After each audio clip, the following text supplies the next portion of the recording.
मात पिता गुरु देवता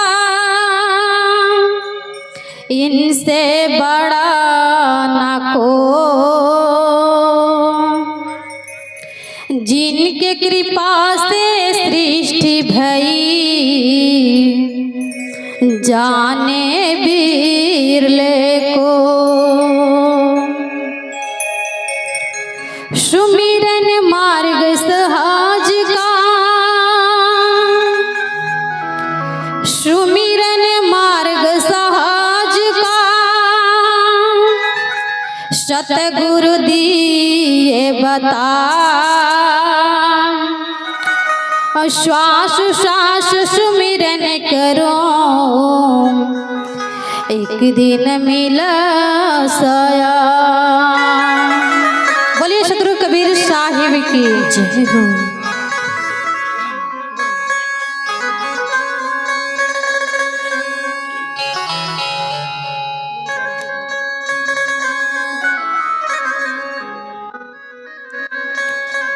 आज हमेरो भाग जगले, सतगुरु अइले पहुनावा। आज हमेरो भाग जगले, सतगुरु अइले पहुनावा। हो चरण पकड़ी के बंदगी बजैब, चरण पकड़ी के बंदगी बजैब, प्रेम से करब मिलानावा। चरण पकड़ी के बंदगी बजैब, प्रेम से करब मिलानावा। आज हमेरो भाग जगले, सतगुरु अइले पहुनावा। आज हमेरो भाग जगले, सतगुरु अइले पहुनावा। ओ चरण पकड़ी के बंदगी बजैब, चरण पकड़ी के बंदगी बजैब, प्रेम से करब मिलानावा। ओ चरण पकड़ी के बंदगी बजैब, प्रेम से करब मिलानावा।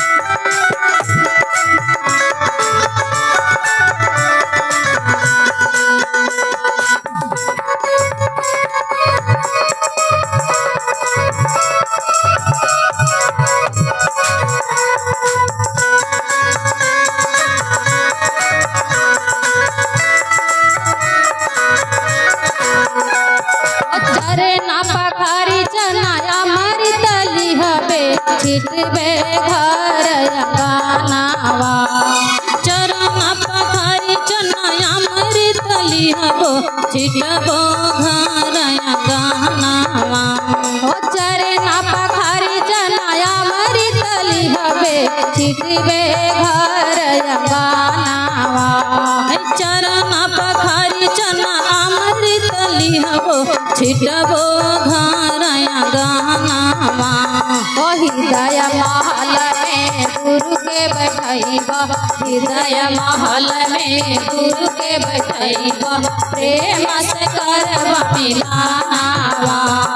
हृदय महल में गुरु के बैठैब, प्रेम से करब मिलानावा। आज हमरो भाग जगले, सतगुरु अइले पहुनावा।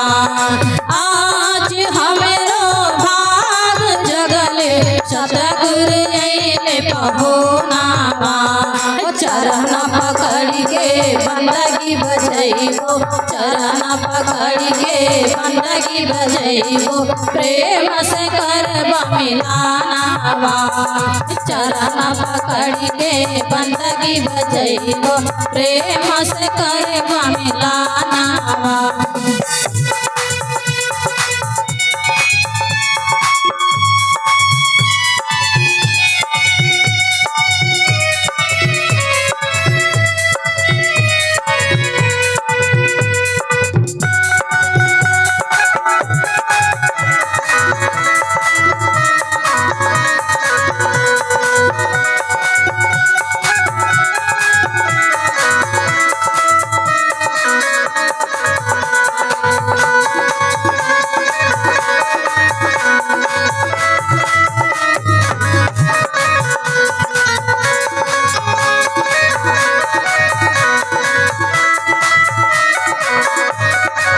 काले गुरु के आसन दिहब काले के भोजनावा काले गुरु के आसन दिहब काले गुरु के भोजनावा काले गुरु के आसन दिहब काले के भोजनावा काले गुरु के आसन दिहब काले के भोजनावा तारा मन धन ले आसन दिहबो तारा मन धन ले आसन दिहबो भावक दिहबो भोजनावा तारा मन धन ले आसन दिहबो भावक दिहबो भोजनावा। आज हमरो भाग जगले सतगुरु अइले पहुनावा आज हमरो भाग जगले सतगुरु अइले पहुनावा चरण पकड़ के बंदगी बजैबो चरण पकड़ के बंदगी बजैबो प्रेम से करबा मिलानावा चरण पकड़ के बंदगी बजैबो प्रेम से करबा मिलानावा।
शरणावा हो इंद्रमती हो अर्ज करत है ले हो न हमरो शरणावा इंद्रमती हो अर्ज करत है ले लो हमरो शरणावा हो अब की बार मोह भार उतार अब की बार मोह भार उतार भइलो तोहर चरणावा अब की बार मोह भार उतार भइलो तोहर चरणावा आज हमरो भाग जगले सतगुरु अइले पहुनावा आज हमरो भाग जगले सतगुरु अइले पहुनावा चरण पकड़ के बंदगी बजैबो चरण पकड़ के बंदगी बजैबो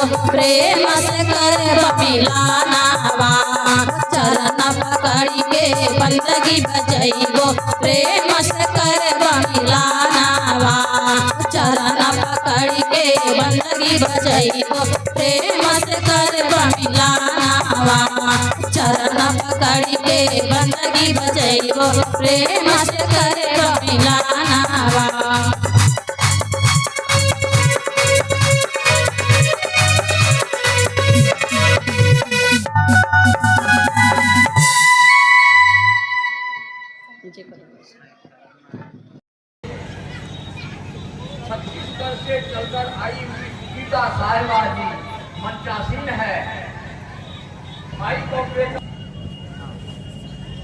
बोलिए सदगुरु कबीर साहेब की, संत सम्राट सदगुरु कबीर साहेब की, सदगुरु अभिलाष साहेब की। कबीर नाम परमं पुनीतम्, युगे युगे स्वामी हरन्ति दुःखम्, दातार मुक्तं पुरुषं पुराणम्, चरणारविन्दं सततं नमामि, चरणारविन्दं सततं नमामि। मेरे मन मंदिर में विराजमान परम पूज्य गुरुदेव जी, मंच पर विराजमान सभी संत गुरुजन, सत्संग प्रेमी सज्जनों एवं शक्ति भक्ति ममता में मेरी प्यारी माताएं, अभी हम सब संतों से बहुत सुंदर सुंदर विचार श्रवण कर रहे थे।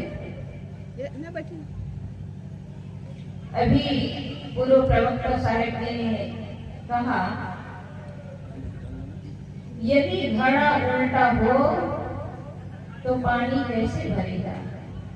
इसी को सदगुरु कबीर साहब ने बीजक में कहा है, औंधे घड़ा नहीं जल भरिया, सीधे सो जल भरिया।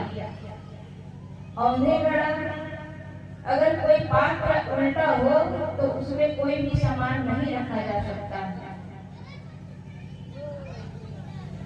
किसी भी पात्रता को सही रखेंगे तभी उसमें कुछ सामान रखा जा सकता है।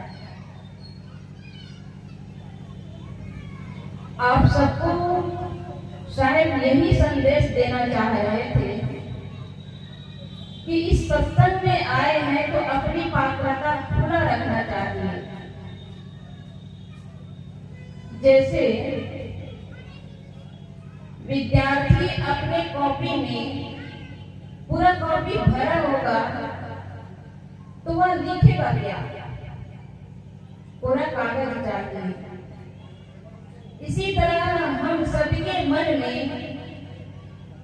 पूरा कागज की तरह मन को खाली रखें।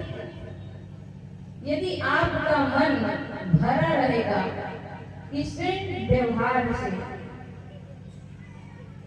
आप सब यहाँ आए हैं, तन जरूर यहाँ है, लेकिन आपका मन कहीं दुकान में, कहीं मकान में, कहीं बाल बच्चों में गया है, तो यहाँ जो संदेश दिया जा रहा है उसको सुन नहीं पाएंगे। तो कैसे होना चाहिए, मन को खाली रखें और संतों के विचारों से, उसके ज्ञान से अपने अंदर उस ज्ञान को स्थान दें। और कितने लोग हैं जो सत्संग में आकर के अपने जीवन को परिवर्तन नहीं कर पाते हैं। उनसे सत्संग की जो ज्ञान की धारा बह रही है उसे हम अपने अंदर ग्रहण नहीं कर पाते हैं। क्यों नहीं ग्रहण कर पाते हैं? पात्रता सही होगा तो जरूर हमारे अंदर वह ज्ञान अंदर होगा। जैसे आप लोगों ने सुना होगा, शेर का दूध को अगर आप सामान्य बर्तन में रखेंगे तो वह दूध के प्रभाव से बर्तन छेद हो जाता है। उसको सोने के पात्र में रखा जाता है, ऐसे कहा जाता है। तो हम सब अपने मन को खाली करके रखें तो जरूर हमें संतों के विचार अपने अंदर प्रवेश करेगा। बहुत सुंदर शायद जैसे विचार श्रवण कर रहे थे। आपके बिहार में हम आप लोगों से जब मिलते हैं तो हमारे छत्तीसगढ़ की जो व्यवस्था है, यहाँ कहीं पे पुरुष घट है तो कहीं पे माताएं हैं, बीच बीच में सब एक साथ हैं। यदि इस सत्संग में बैठने का सिस्टम जान जाए, एक तरफ पुरुष और एक तरफ माताएं हो, कितना अच्छा होगा। क्योंकि घट का मर्यादा होना चाहिए। ये सत्संग सभा है, सत्संग में यही बताया जाता है कि कैसे बैठना चाहिए, कैसे बोलना चाहिए, कैसे खाना चाहिए। यदि मुख में थूक निकले तो उसे कैसे थूकना चाहिए, इसका भी ज्ञान होना चाहिए। जहां तहां थूक देना नहीं चाहिए, जैसे तैसे बोलना नहीं चाहिए। तो एक व्यवस्थापक लोगों को ये व्यवस्था देना चाहिए कि एक तरफ पुरुष और एक तरफ माताएं हो, तो कितना अच्छा होगा। हम सुबह सुबह पूज्य राम स्वरूप साहब जी की सुबह से मैं विचार सुन रही थी कि यहाँ की सभी श्रद्धालुओं को, भक्तों को निवेदन कर रहे थे कि रोड की सफाई हो, रोड में गंदगी ना हो। क्योंकि उसी रास्ते से संत आने वाले थे। लेकिन ये सफाई नित्य हमें अपने जीवन में उतारना चाहिए। सफाई तो हो जाती है, लेकिन शुद्धता भी होनी चाहिए। शुद्धता और सफाई के अंतर को समझे। सफाई कहते हैं हमारी माताएं जो सुबह उठ करके झाड़ू लगा देती है, घर आंगन में झाड़ू लगाती है, तो वह क्या हो जाता है, साफ हो जाता है। लेकिन उसी घर आंगन को शुद्ध जल से यदि पोछा कर दे तो वह क्या हो गया, शुद्ध हो गया। जैसे जूठा बर्तन को आप पानी से धो देंगे तो धोने से क्या हो गया, साफ हो गया। जूठे बर्तन को धो देने से केवल बर्तन साफ हुआ, लेकिन उसी बर्तन को आप सरफ से, साबुन से मान देते हैं और शुद्ध जल से अगर उस बर्तन को धोते हैं तो वह क्या हो गया, शुद्ध हो गया। तो साफ हुआ केवल पानी से धोने से, लेकिन सरफ से अगर धोते हैं और वो भी शुद्ध जल से धोते हैं तो वह बर्तन साफ हो जाता है। आप लोग दूध किसी के यहाँ लाते हैं तो क्या कहते हैं, हमको शुद्ध दूध चाहिए। इसका मतलब दूध भी अशुद्ध होता है। दूध अशुद्ध नहीं होता है, बल्कि दूध में पानी मिला दिया जाता है तो उसको शुद्ध दूध नहीं कहा जाता है। कहेंगे दूध शुद्ध दूध, दूध में अगर पानी मिल गया तो उसे शुद्ध दूध नहीं कहा जाता है। तो हम शुद्धता और सफाई के अंदर, उसके अंतर को समझे, उनके भेद को समझे। हम मकान को सुंदर सजा लेते हैं, दुकान को सजा लेते हैं, कपड़ों से अपने शरीर को सजा लेते हैं, गहनों से सजा लेते हैं, लेकिन किचन में जाओ तो गंदगी भरा रहता है, बाथरूम में जाओ तो पूरा काई से भरा रहता है। ऐसा क्यों होता है? माताएं भोजन बनाती है, प्रातः उठ करके भोजन बनाए। और सभी माताओं से एक निवेदन है कि सभी माताएं अपने घर में बिना युद्ध कि एक कपड़ा रख ले, तो तौलिया रख ले छोटा छोटा, लेकिन ऐसा नहीं देखा जाता। जो कपड़ा हमारे तन को ढकने का काम नहीं आता है, उस कपड़े को हम कहाँ ले जाते हैं? भंडार गृह में। और एक पत्थर के किसी भगवान को जब पूजा करने जाते हैं तो उसके लिए नया बर्तन, उससे खीर बनाएंगे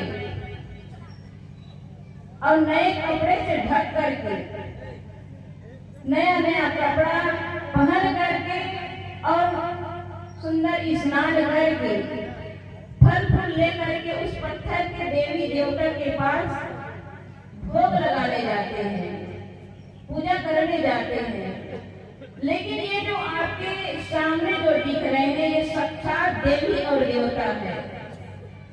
इन देवी और देवता को किस तरह से खिलाते हैं? बिना स्नान किए। और जो कपड़ा तन ढकने का काम ना आए, जो फट जाता है, मैला कुचैला हो जाता है, उसी कपड़े को आप कहाँ ले जाते हैं? भंडार गृह में। साक्षात जो देवी और देवता के रूप में ये साक्षात है, इनके लिए आप फटे कपड़ा से, गंदे कपड़ा से भोजन कराते हैं। ये शुद्धता सफाई के अंतर को समझे। सभी के घर में नया कपड़ा हो जो भंडार गृह में काम आए, किसी बच्चे के नाक ना पहुंच दे। बच्चे के नाक से जब गंदगी निकलने लगता है तो माताएं, कितने माताओं को देखा जाता है, हाथ से पकड़ के कोई पैर में लगा देते हैं, कोई दीवार पे लगा देते हैं, कोई पर्दा लगा कपड़ा में लगा देते हैं, कोई अपने साड़ी के पल्लू से ही पोंछ लेते हैं। ये कितनी गंदगी है। और कभी अगर उनके घर आंगन में संत चले गए तो पैर भी धो लेंगे और धो करके अपने उसी पल्लू से संतों का पैर भी पोंछ देंगे। यदि संत की आप पैर धोते हैं तो नया कपड़ा हो जो यूज न किया हो, ऐसे कपड़ों से आप पोंछ लीजिए। लेकिन ये शुद्धता सफाई को सबको, केवल माताओं को नहीं बल्कि हमारे भाइयों को, जो पिता या हमारे बुजुर्ग लोग हैं, उनको सभी को जरूरत है। हम बच्चों को चाहते हैं कि हमारा बच्चा सभ्य हो।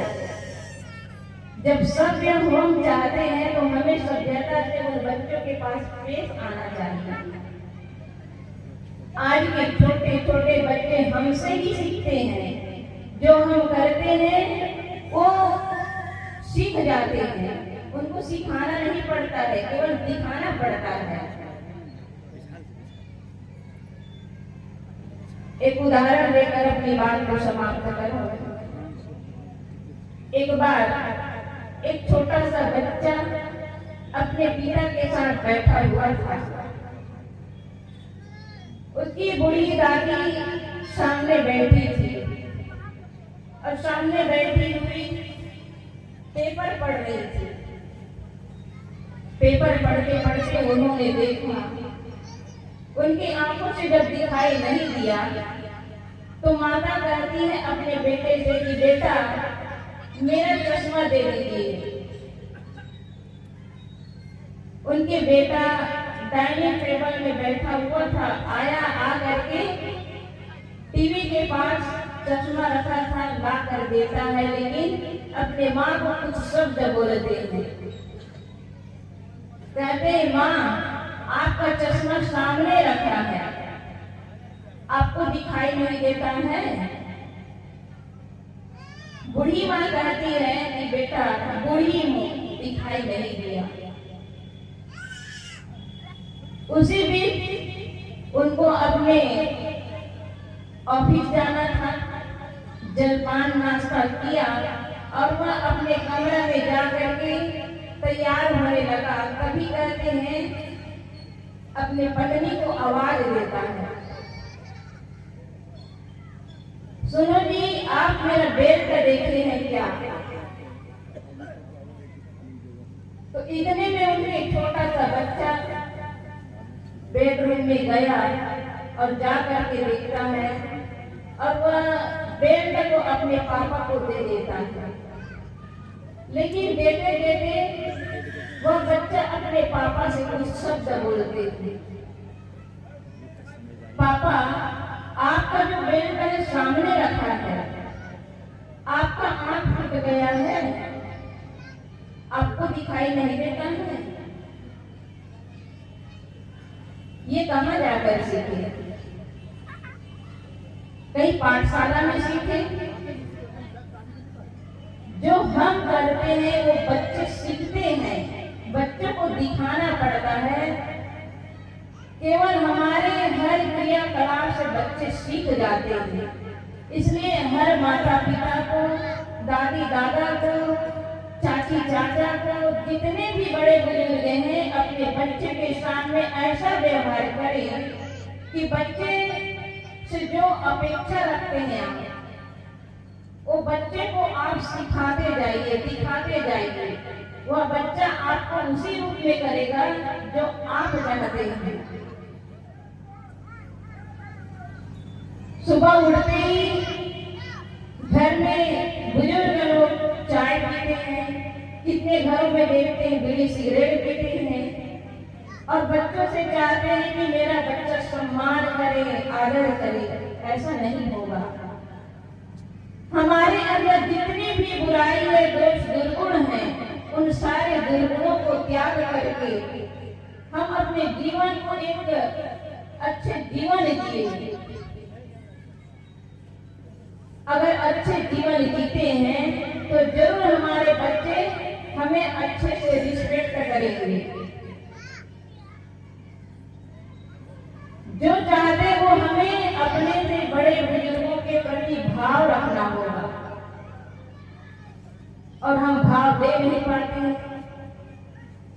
सुबह उठते ही इतना जोर जोर से बातें करना, गाली गलौज से बातें करना, बच्चे कहाँ से सीखेंगे? उस घर के बच्चे छोटे से ही जोर जोर से बोलना, गाली देना शुरू कर देता है।